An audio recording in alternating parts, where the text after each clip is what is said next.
He jumped through the phone and said, man, I got a record deal. Warner Brothers. So anyway, his manager, Ed Tickner, got him a real good deal with Warner Brothers. And the deal was, we'd put the band together and go in and record the records, and Warner Brothers would pay to take the studio guys on tour and go out and promote the album.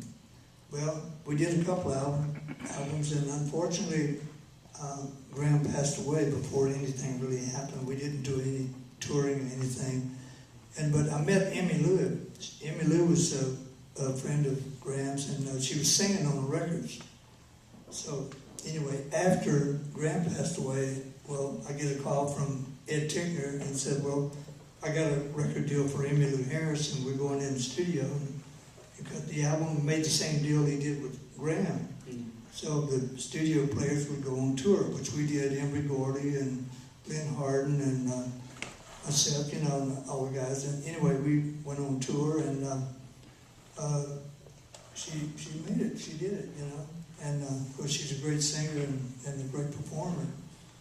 And it just worked out really good. And that's how that happened. That was during the Elvis thing. I was on tour with Elvis. I'd go out with Emmy for 2 months, and then as soon as I get back, I'd have to change suitcases and go out with Elvis.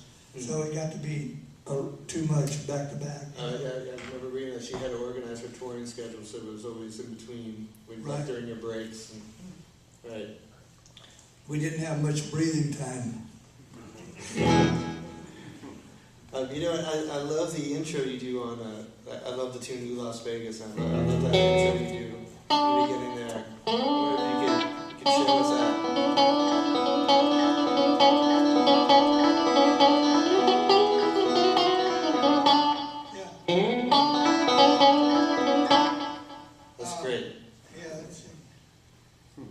It's a real simple thing. It's the simplicity of the music that really makes it for me. And I think that has a lot to do with selling records, that people can understand what it is that catches your ear. Right, yeah, you always have tons of those great hooks, everywhere and no repetition. Yeah, I never did care for the tremolo bar, the whammy, the strat and all that. And, there's a lot of guitar players that play strat, but I have a problem with strat. With the whammy bar. If I play strat, I've got to tear that stuff out and lock the bridge down. Because when you bend strings on a strat with the tremolo, all the strings move and they go out of tune. So if you bend one note and you come off another on another string, it's out of tune. You have to get used to how the finger and how it works. But that's the problem I had with a strat. And anyway, I never did care for the whammy bar because I do a lot of that with my fingers,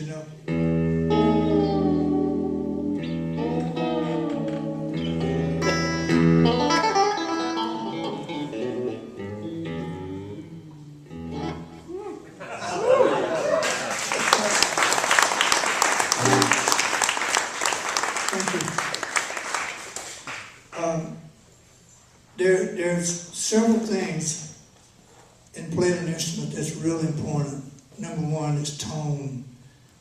I love tone. I don't care who the artist is, who's singing, it doesn't matter. But I want my guitar to sound right. I want that tone. And I hate when I go in the studio and the engineer, he's changing my sound. And they're on the board, So when I walk in the studio, I tell the engineer, come here. I want you to listen to my amp, and this is what I want. Hear this?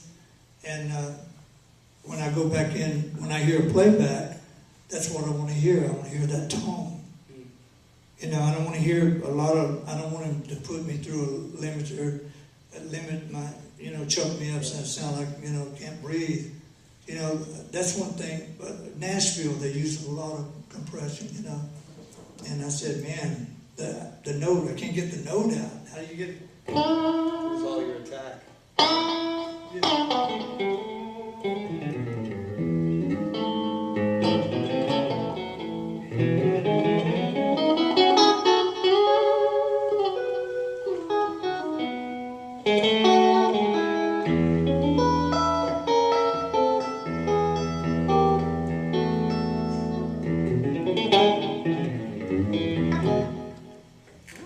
That's it's all tone. It's all tone. It doesn't matter if you do Mama Tried.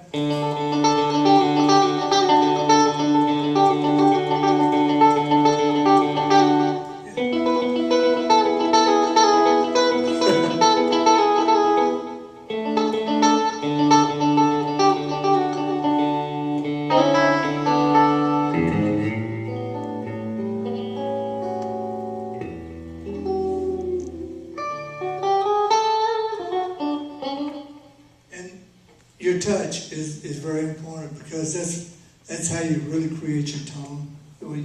Jason knows all that stuff, but that's really important.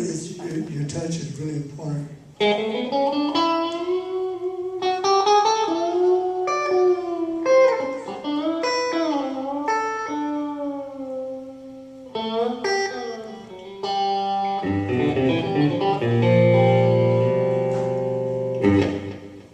What are you using these days, like for amps live? For your amp live, what do you use when you're playing live shows? What kind of amp do you use on stage? I'm kind of sold on the. It's a twin, but it's the 65 reissued model. I'm not crazy about the amp that has the master volume and the 2 volumes because. One you get a lot of highs and it creates a little fuzzy sound, if you overdrive it. It's like an overdrive. But I like the 65 reissue because it's dependable. Kick it around, bounce it around, and the more you kick it, the better it sounds. And the tone has got a great tone. You got to have a good amp that's got tone. And for playing a live gig, you want something you can get enough power that you won't break up. If you overdrive the amp, you're going to break up. It doesn't really matter what you're using, if you're using a PV or whatever. Right. And I don't like amps with a lot of knobs, because the more knobs you got, the harder it is to set it and deal with it and get your tone. And when you walk into a studio, you don't have time to sit there and play with the knobs.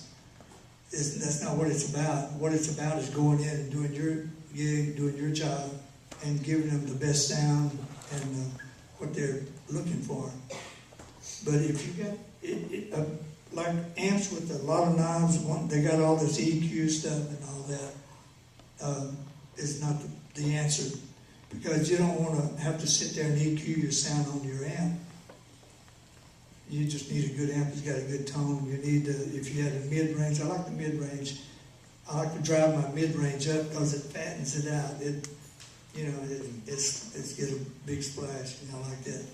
And when you're playing live and you reach out and grab a chord, it's great. I don't think this one's got all that set up, but this is Supersonic's a good amp. And what are you playing to? I think I have a Hot Rod Deluxe over here. Hot Rod Deluxe, yeah, they smoke a lot, yeah. Yeah, but I think it's good to use different amps. I never could get into. I was doing a session with